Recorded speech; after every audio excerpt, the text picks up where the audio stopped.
मामला ही कुछ जुदा होता है। ऐसे में इसका खास ख्याल रखने की जरूरत होती है। मामला चाहे इश्क का हो या फिर सेहत का, दोनों ही मामले में ये स्पेशल ट्रीटमेंट डिमांड करता है। लिहाजा दिल दुरुस्त तो सब कुछ दुरुस्त। एम्स के मशहूर प्रोफेसर राकेश यादव की माने तो सही दिनचर्या और बेहतर खान पान इंसान को हमेशा फिट रखता है, लेकिन इसका ये मतलब नहीं है कि दिल आपके साथ दगा नहीं करेगा। बढ़ती उम्र के साथ विशेष सावधानियों की भी जरूरत होती है, खासकर 40 के बाद। डॉक्टर यादव ये भी कहते हैं कि दिल की हर तरह की समस्या के लिए अलग अलग इलाज की जरूरत होती है, मगर इनके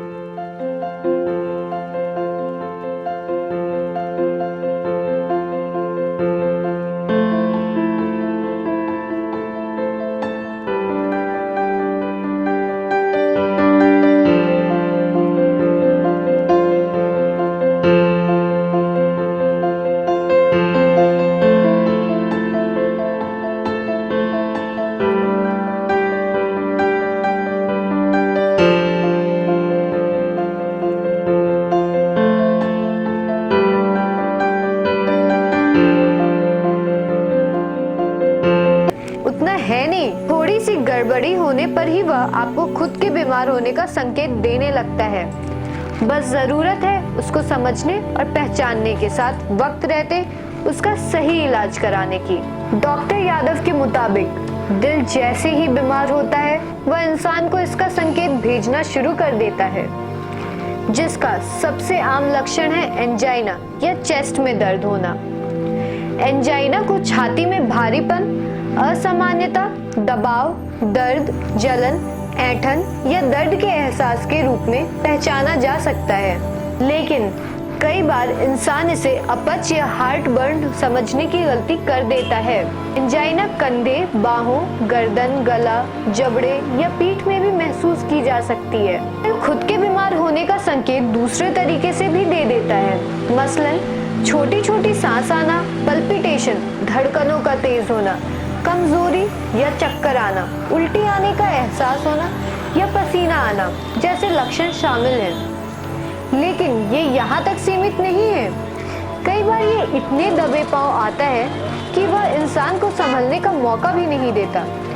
ऐसे में जरूरत है आप हार्ट और उससे संबंधित बीमारियों के बारे में जानकारी रखें, उसे और उसके लक्षण को देश के नामी गिरामी डॉक्टरों से समझें। रैड नेटवर्क ने अपनी इसी कोशिश के तहत आपके लिए दिल यानी हार्ट से जुड़ी बीमारियों के बारे में एम्स के प्रोफेसर और मशहूर कार्डियोलॉजिस्ट राकेश यादव से खास बातचीत की।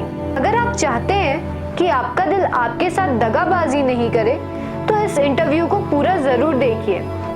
मैं दृष्टि इस इंटरव्यू में आपके हर सवालों का जवाब ढूंढने की कोशिश की हूँ। दोस्तों, आज हमारे साथ है एम्स के मशहूर cardiologist professor and doctor Rakesh Yadav. आज हम उनसे बात करेंगे दिल से जुड़ी समस्याओं पे। तो डॉक्टर साहब, हेलो। हेलो, नमस्कार। सबसे पहले आपसे मैं ये जानना चाहती हूँ कि किसी भी नॉर्मल इंसान को कैसे पता चलता है कि उसका हार्ट बीमार हो गया है? देखिए, ये बात सही है कि हृदय रोग आज देश की सबसे बड़ी समस्या बन गया है और एक नॉर्मल इंसान को ये जानना है, हृदय रोग बहुत तरह के होते हैं, पर जो सबसे कॉमन हृदय रोगों के सिम्टम्स होते हैं उसमें आप अगर चलने में आपकी सांस फूल रही है, अगर आपको चलने में सीने में भारीपन आ रहा है, आपको चक्कर आ रहा है, बार बार आप बेहोश हो रहे हैं, आपके हाथ या आपकी उंगलियों के नाखून नीले पड़ रहे हैं, ये सारे के सारे जो लक्षण हैं वो हृदय रोग को इंगित करते हैं कि आपको हृदय रोग हो सकता है। तो अगर आपके किसी घर में आपके किसी बुजुर्ग के किसी बच्चे को ये सारे लक्षण हो रहे हैं तो अवश्य डॉक्टर से जाके उसको दिखवाइए आप। तो डॉक्टर साहब, क्या हार्ट के बीमार होने से पहले क्या कोई संकेत इंसान? बिल्कुल है, बिल्कुल है। ये हृदय के ज़्यादातर रोगों में आपको पहले से ही संकेत मिल जाते हैं, बट हाँ, जैसे एक्यूट हार्ट अटैक होता है उसमें आपको पहले से कोई संकेत नहीं मिलते। ज़्यादातर हार्ट अटैक में आप पहले कोई प्रॉब्लम नहीं होती, बट आपकी लाइफस्टाइल ख़राब होती है, आप हाइपरटेंसिव होते हैं, डायबिटीज़ होते हैं, आप स्मोकर होते हैं और आप अपनी लाइफस्टाइल मॉडिफाई नहीं करते, तो सडन हार्ट अटैक पड़ सकता है, जिसमें आपके सिम्टम्स सीने में भयंकर दर्द होना, आपकी अचानक सीने में जॉ से नीचे तक प्रेशर आना, ये जो भी चीज़ें होती हैं ये इंगित करती हैं कि आपको हो रहा है। और हार्ट के बीमार होने के क्या क्या कारण हो सकते हैं? देखिए बहुत है हार्ट की बीमारियां। जो सबसे कॉमन बीमारी होती है, जो हमें हार्ट की आर्टरीज होती हैं, जो उसमें न्यूरोइंग कोलेस्ट्रॉल डिपॉजिट हो जाता है, जिसे हम कहते हैं कोरोनरी आर्टरी डिजीज। तो सबसे कॉमन तो हार्ट की बीमारियों में कोरोनरी आर्टरी डिजीज है। दूसरी कॉमन बीमारी हार्ट में, जो हमारे हिंदुस्तान में खासकर गरीबों में, लो सोशियो इकोनॉमिकल स्टेटस में ज़्यादा पाई जाती है, वो होती है वाल्व की खराबी, जो एक प्रकार के बैक्टीरिया के इन्फेक्शन से होती है, जिसे हम रोमेटिक हार्ट डिजीज कहते हैं, जिसमें आपके वाल्व खराब हो जाते हैं। तीसरी बीमारी आपकी होती है, आपकी हार्ट की मसल खराब हो जाती है, जिसको हम कार्डियोमायोपैथी कहते हैं। चौथी इंपॉर्टेंट बीमारी होती है जो जन्मजात हार्ट में स्ट्रक्चरल एब्नॉर्मलिटी होती है, जिसको हम कंजेनाइटल हार्ट डिजीज कहते हैं। पांचवी इंपॉर्टेंट बीमारी होती है जो हार्ट के इलेक्ट्रिक कंडक्शन से संबंधित होती है, जिसको हम एरिथमिया कहते हैं। ये हार्ट की हार्ट बीट कम हो गई, हार्ट बीट ज़्यादा हो गई, और उसमें सडन कार्डियक डेथ भी इंपॉर्टेंट चीज़ है। या आपके पास कुछ ऐसे मार्कर्स हैं, कुछ ऐसी बीमारियां हैं जिससे आप सडन कार्डियक डेथ के लिए ज़्यादा प्रोन है। और भी बहुत तरह की बीमारियां होती हैं जिसको हम मिसलेनियस कैटेगरी में डाल सकते हैं, कि हार्ट की झिल्ली खराब हो गई, हार्ट में ट्यूमर हो गया, हार्ट में इन्फेक्शन हो गया। तो ये एक तरह से बेसिक हार्ट की बीमारियों का कैटेगराइजेशन है।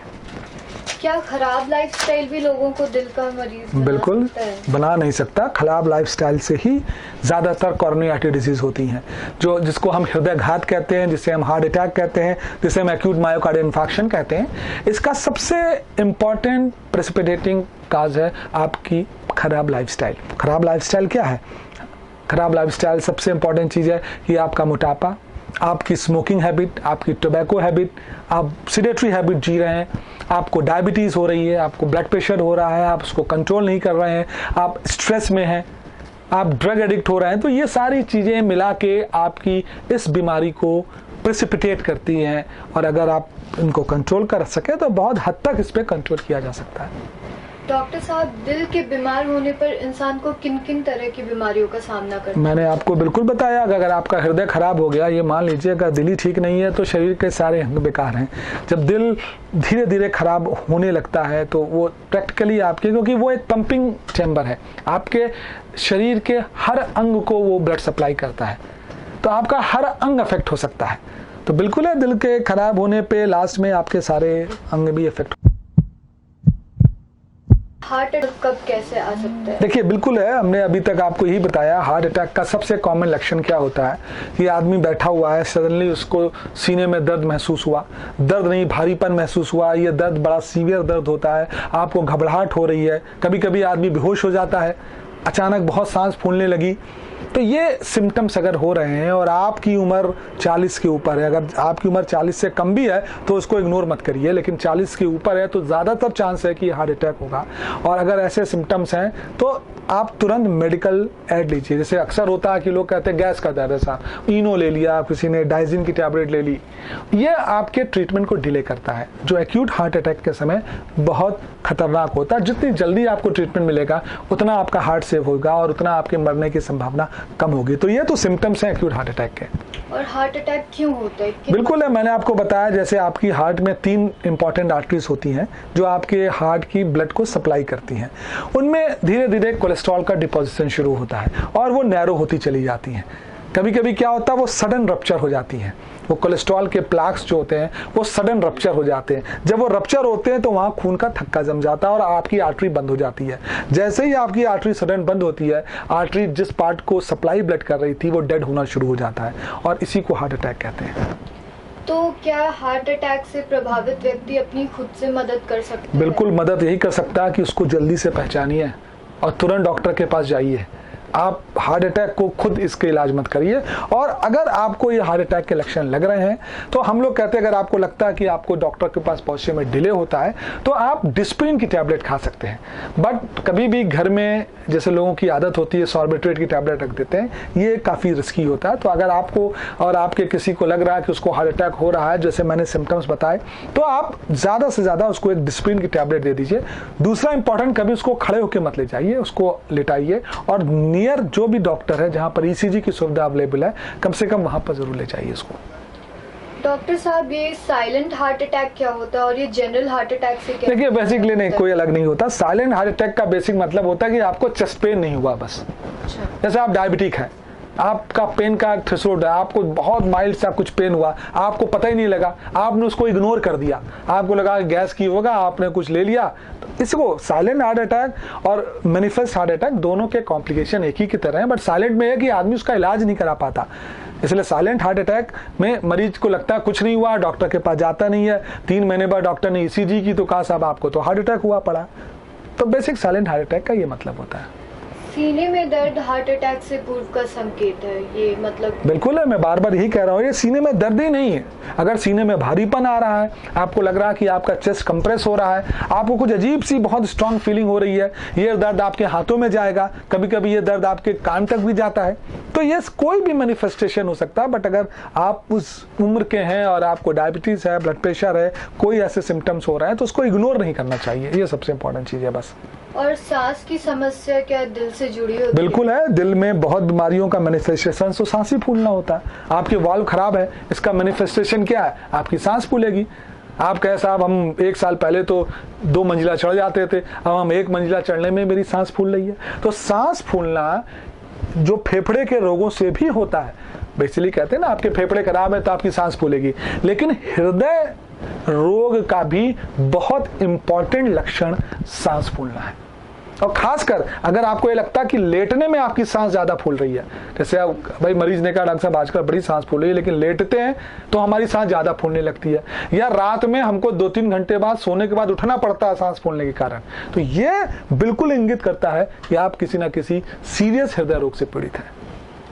और डॉक्टर साहब ऐसा देखा गया है कि विदेशियों के मुकाबले भारतीयों में 5 से 6 गुना ज्यादा हार्ट अटैक की समस्या है। इतना नहीं होता, लेकिन हाँ हमारा जो हार्ट अटैक है ये बिल्कुल सही है कि हम भारतीय हार्ट अटैक के लिए ज्यादा प्रोन है, और हम लोग को माना जाता है कि हमारे कुछ जेनेटिक डिफेक्ट ऐसे हैं जिससे हम ज्यादा प्रोन है।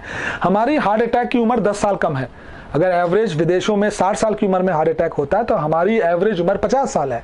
हमारा हार्ट अटैक ज्यादा मैसिव होता है, उसके कॉम्प्लिकेशन ज्यादा होते हैं, ये बिल्कुल। और हमारे सबसे खराबी है कि हमारे हार्ट अटैक का इलाज भी बहुत बाद में होता है, क्योंकि हमारे यहाँ सुविधाएं इतनी नहीं है कि हम तुरंत इलाज करा पाए। गाँव दूर में अगर हार्ट अटैक हुआ तो अस्पताल में आने में भी बहुत समय लगता है। ये बिल्कुल सही है कि हमारा हार्ट अटैक जो है विदेशों से थोड़ा सा ज्यादा कॉम्प्लिकेटेड मामला है। जेनेटिक मेकअप हमारा है, हमारी लाइफस्टाइल है, हमारी इग्नोरेंस ज्यादा है, लैक ऑफ नॉलेज ज्यादा है।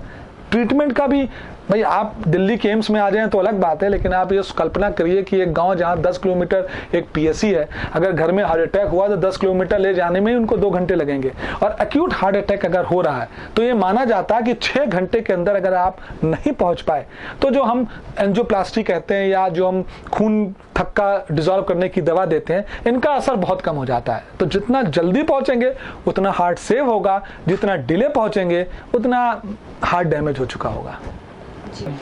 और कोरोनरी आर्टरी में रुकावट हार्ट अटैक से पहले पता लगाया जा सकता है? हाँ बिल्कुल है। अगर आपको सिम्टम्स हो रहे हैं, जैसे कभी कभी, बिल्कुल आपने बहुत सही प्रश्न पूछा, बहुत लोगों में एंजाइना की प्रॉब्लम पहले से होती है कि आपने तेज चल रहे हैं तो आपके सीने में भारीपन आ रहा है।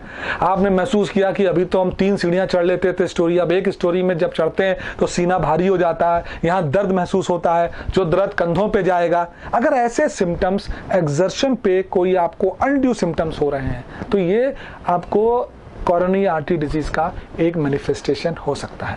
और ये आपके फैमिली में स्ट्रॉन्ग रिस्क है, आपके फादर को हार्ट अटैक हुआ है, मदर को हार्ट अटैक हुआ है, आपके भाइयों को डायग्नोस है, तो आप ज्यादा प्रोन हैं। आप डायबिटिक हैं, आपको हाइपरटेंशन है, आप स्मोकर हैं, हैवी स्मोकर है, तो आप लोग ज्यादा प्रोन हैं कोरोनरी आर्टरी डिजीज के लिए। तो बिल्कुल सही है, अगर आपको सिम्टम्स हो रहे हैं तो उसको इग्नोर बिल्कुल मत करिए।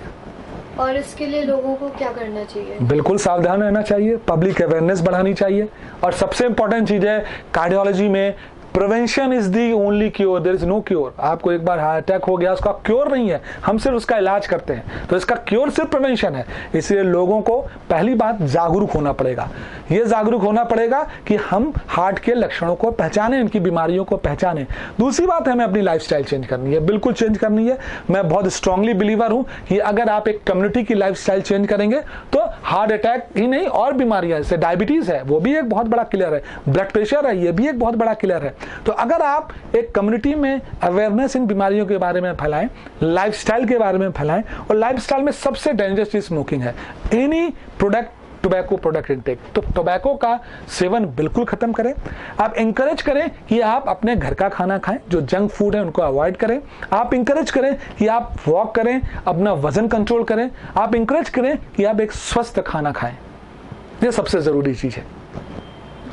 और डॉक्टर साहब, ऐसा भी देखा गया है अब कि पहले लोगों में हार्ट की प्रॉब्लम्स जो 40 से ऊपर की उम्र के होते थे उनमें अधिकतर पाया जाता था, लेकिन अब ऐसा हो गया कि ये कम उम्र के लोगों को भी हो रहा है। देखिए, मैं वही बार बार कह रहा हूँ, ये कहना कि हार्ट अटैक तो 40 साल के ऊपर ही होगा, ये अब मिथ्या हो चुकी है। हम लोगों ने तो 18, 19 साल के लोगों को देखा। तो ये बिल्कुल सही है कि आप ये मत सोचिए कि हम 40 के नहीं हुए तो हम हार्ट अटैक से इम्यून हुए। आपकी अगर लाइफस्टाइल बहुत खराब है, आपकी फैमिली हिस्ट्री बहुत स्ट्रांग है, आप डायबिटिक हो रहे हैं, आपने बहुत देखा होगा कि 20 साल की उम्र में वजन 110 किलो है, डायबिटिक हो गए, ब्लड प्रेशर हो गए, फिर भी लाइफस्टाइल नहीं सुधरी है। तो ये मानना बंद करिए कि 40 साल ऐसा कुछ नहीं है। अगर आप अपनी लाइफस्टाइल नहीं अच्छा करेंगे, अपनी बीमारियों को इग्नोर करेंगे, तो ये हार्ट अटैक पहले भी हो सकता है। और हार्ट अटैक आने के बाद पीड़ित व्यक्ति को क्या करना चाहिए? बिल्कुल है, सबसे पहले चीज निकट के चिकित्सक से संपर्क करें। जितना जल्दी इलाज होगा उतना आपका हार्ट बच जाएगा।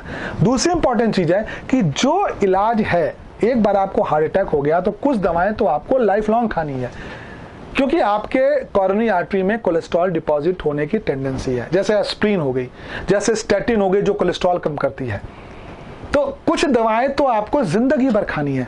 अगर आपको एक बार हार्ट अटैक हो गया तो आपको अपनी शुगर बहुत कंट्रोल में रखनी है, आपको अपना ब्लड प्रेशर बहुत कंट्रोल में रखना है, आपको अपनी लाइफस्टाइल बहुत कंट्रोल में रहनी है। बिकॉज ये मान लीजिए कि अगर आपको एक बार हार्ट अटैक हो गया है तो दोबारा होने की चांसेस बहुत हाई है, अगर आप दवाएं नहीं खाएंगे, अगर आप अपनी लाइफस्टाइल नहीं कंट्रोल करेंगे।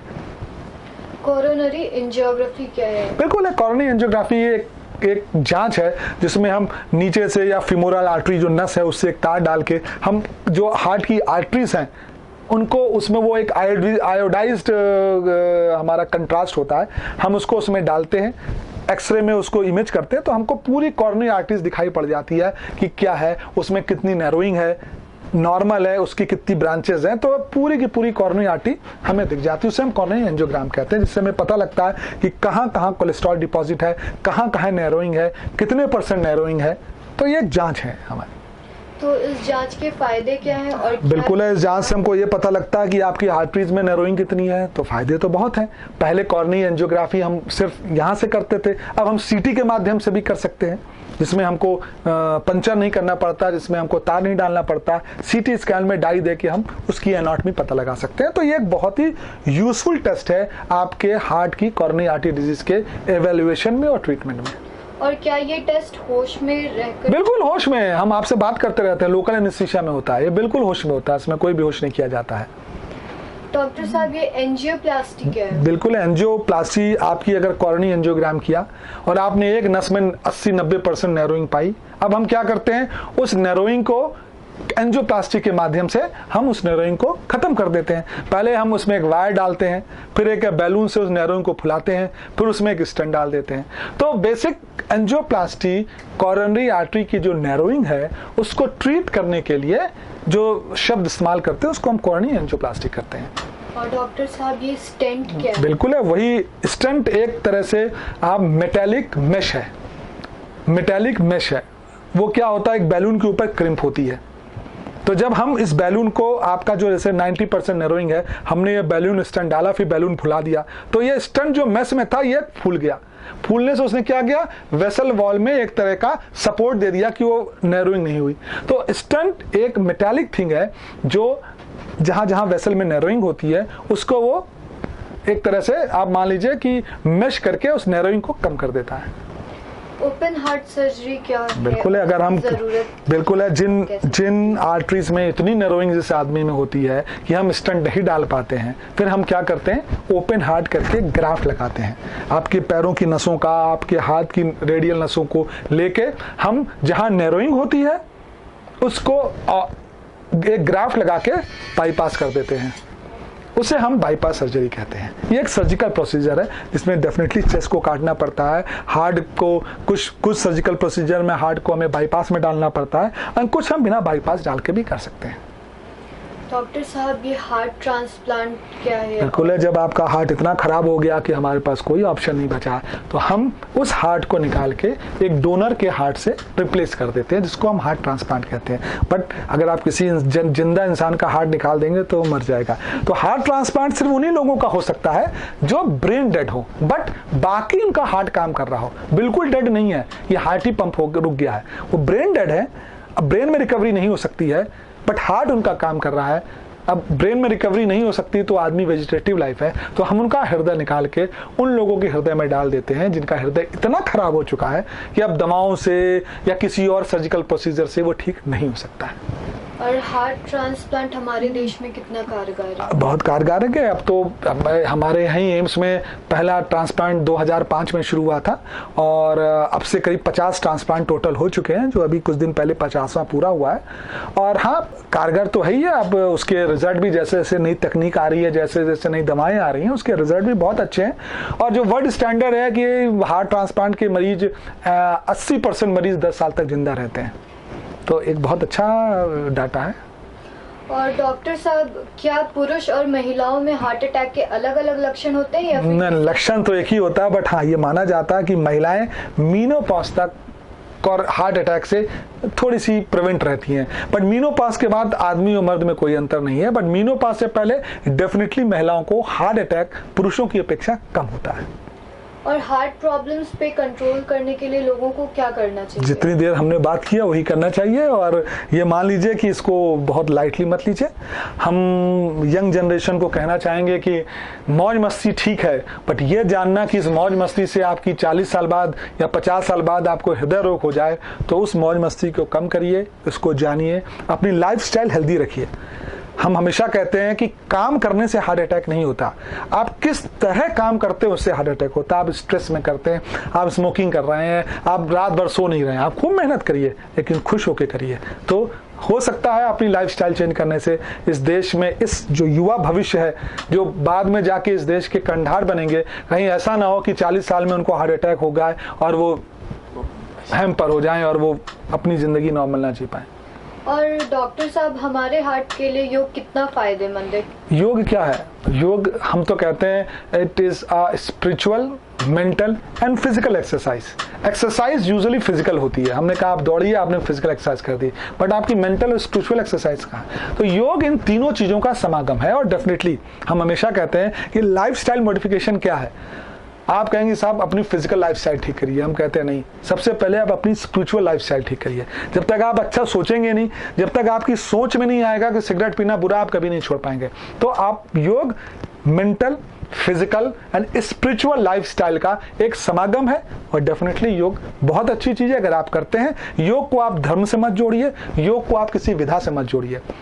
योग जैसे मैंने बताया, तो आप योग अगर करते हैं तो डेफिनेटली वो हृदय के लिए नहीं, पूरे शरीर के लिए, और शरीर के लिए नहीं, पूरी फैमिली के लिए, पूरी फैमिली के लिए नहीं, पूरे समाज के लिए, पूरे देश के लिए और पूरी धरती के लिए उपयोगी चीज है। कौन कौन से एक्सरसाइजेस करने चाहिए हमारे हार्ट को हेल्दी रखने? नॉर्मल वॉक करिए, हार्ट को हेल्दी के लिए any aerobic exercise. Aerobic exercise आप पीटी करिए, आप वॉक करिए, एनी एरोबिक एक्सरसाइज आप करीब करीब अगर 40 मिनट हफ्ते में 3 दिन करते हैं एरोबिक एक्सरसाइज, तो वो आपके हार्ट के लिए बिल्कुल उपयुक्त है। उससे ज्यादा मैं नहीं कहता कि आप मैराथन दौड़िए, बट आप एक रेगुलर एक्सरसाइज करते हैं तो वो आपके हार्ट के लिए बिल्कुल ठीक है। डॉक्टर साहब, आप लोगों को कुछ टिप्स दीजिए ताकि वो अपने हार्ट को हेल्दी रख सकें। मैं तो हमेशा कहता हूँ हेल्दी हार्ट रखने के 6 टिप्स हैं। पहला, बाई गुड, अच्छी चीजें खरीदिए। कुक गुड, अच्छा पकाइए। ईट गुड, अच्छा खाइए। वर्क गुड, अच्छी तरह काम करिए। स्लीप गुड, सोइए अच्छा। और लिव गुड, रहिए अच्छा। अगर आप ये सब काम कर लेंगे तो डेफिनेटली आप अपने हार्ट को बहुत रोगों से बचा पाएंगे। डॉक्टर साहब, आपका बहुत बहुत धन्यवाद हमारे साथ अपना कीमती वक्त देने के लिए। धन्यवाद।